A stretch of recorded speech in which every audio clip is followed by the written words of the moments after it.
Good day mga ka-foodie! So welcome back to my channel.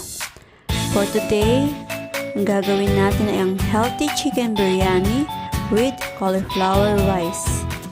Easy and healthy. So this delicious low-carb version of a traditional chicken biryani is bound to impress. Yum! So instead of rice, gagamitin natin ang cauliflower rice.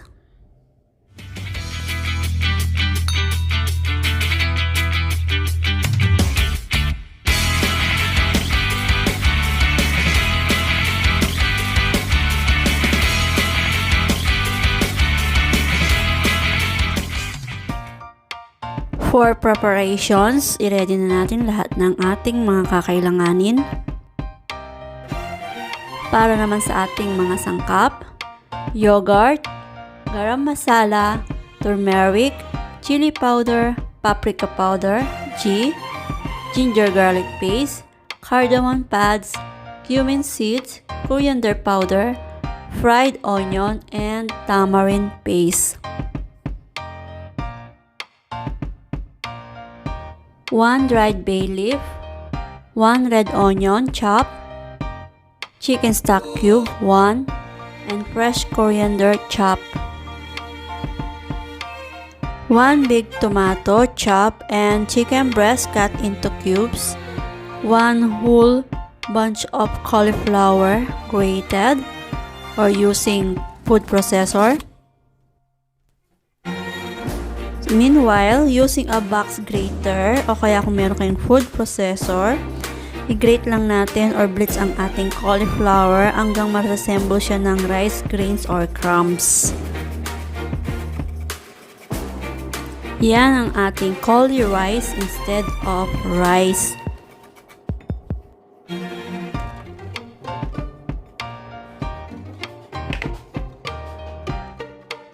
So, eto na yung finished product ng ating cauliflower na grated using the box grater. So, now yung ating chicken, i-marinate lang natin. So, na-chop ko na into cubes. Lagyan lang natin yung half ng ating yogurt sa ating bowl. At syempre, lagay na rin natin yung ating chili powder and paprika. So, half lang ang lalagay ko kasi spicy. So, watch out. And then, lagay na rin natin yung garam masala, ginger garlic paste, and turmeric powder. So, lagyan lang natin ng konting salt and pepper. Then, mix well and set aside.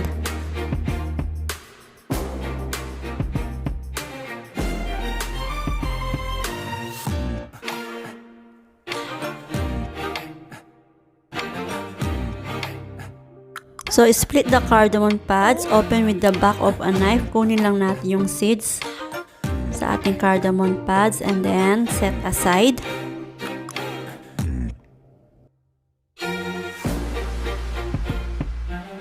So, mag-drizzle lang tayo ng oil, ng cooking oil na gamit nyo or butter for healthy. And then, ilagay lang natin ang ating cauliflower into medium heat, syempre. And stir fry for 5 to 7 minutes or until the cauliflower begins to soften. So, halo-halo lang natin sa mahinang apoy, medium heat. And then, pwede natin gawin ang ating biryani chicken. So, nakasalang na yung ating cauliflower sa mahinang apoy. Gawin naman natin ang ating biryani chicken. So, sa pan na mainit, ilagay na natin yung ating butter.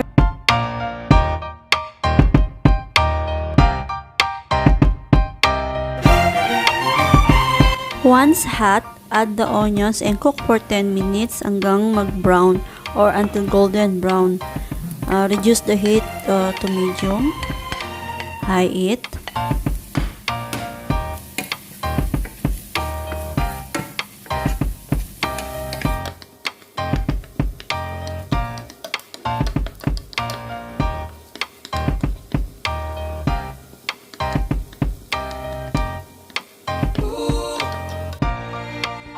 So, once na nag-golden brown na yung ating onion, pwede nang ilagay yung ating mga herbs and spices, yung ating bay leaf, cardamom pads, cumin seeds, at yung ating coriander powder. I-fry lang natin for 1 minute.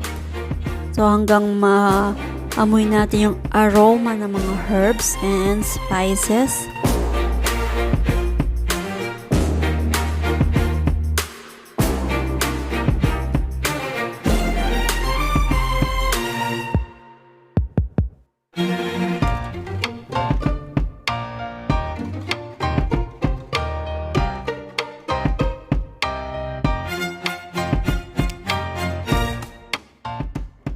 Add the chicken. So, add na natin dito yung ating marinated chicken. Add na rin dito yung ating chopped tomato, yung ating kamatis, and yung ating stock cube. So, pagsama-samahin lang natin, mix and cover and cook for 8 to 10 minutes until the chicken is cooked through.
So, habang nakasalang yung ating chicken biryani, so, i-check ko lang yung ating cauliflower rice para hindi masunog sa bottom ng pan.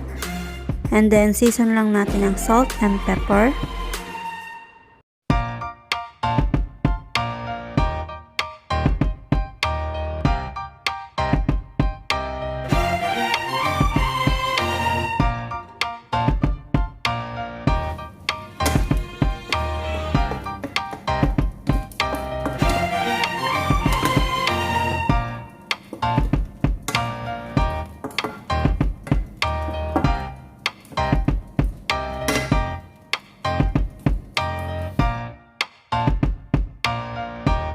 Check lang natin yung ating biryani, yung ating chicken biryani.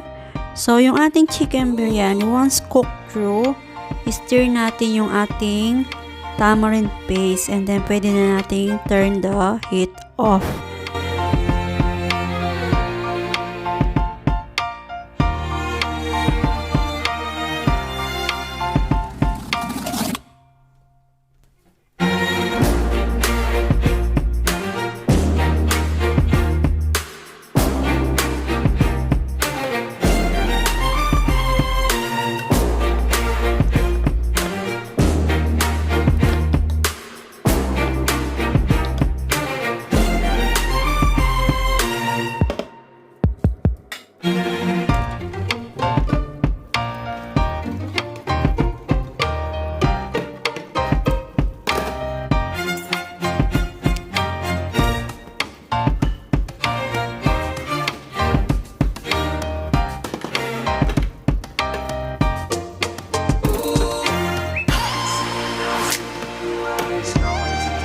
Now, ready na ang ating cauliflower rice. Ready na rin ang ating biryani chicken. So, i-prepare lang natin yung ating serving dish. Unahin na natin i-layer ang half of the cauliflower rice sa bottom dish. Sa bottom of serving dish. Tinanggal ko lang yung ating bay leaf. And then yung half followed by half chicken. And then yung half coriander, yung ating fresh coriander chop, i-sprinkle natin.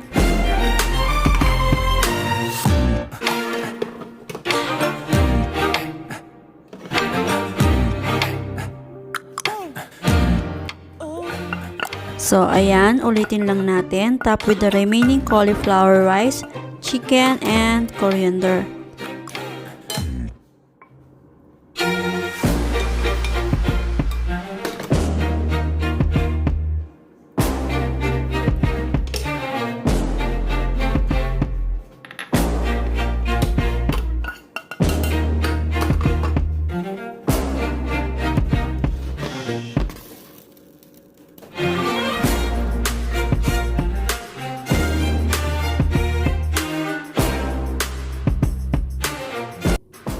Now it's ready to serve. Gently tumble the biryani, divide among plates, and serve with a dollop of yogurt and a sprinkling of fried onions.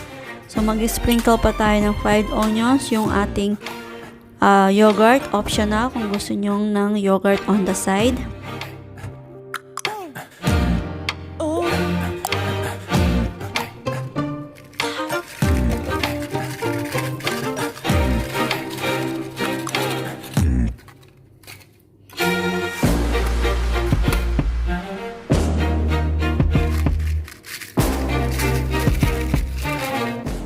So now, meron na tayong healthy chicken biryani with cauliflower rice.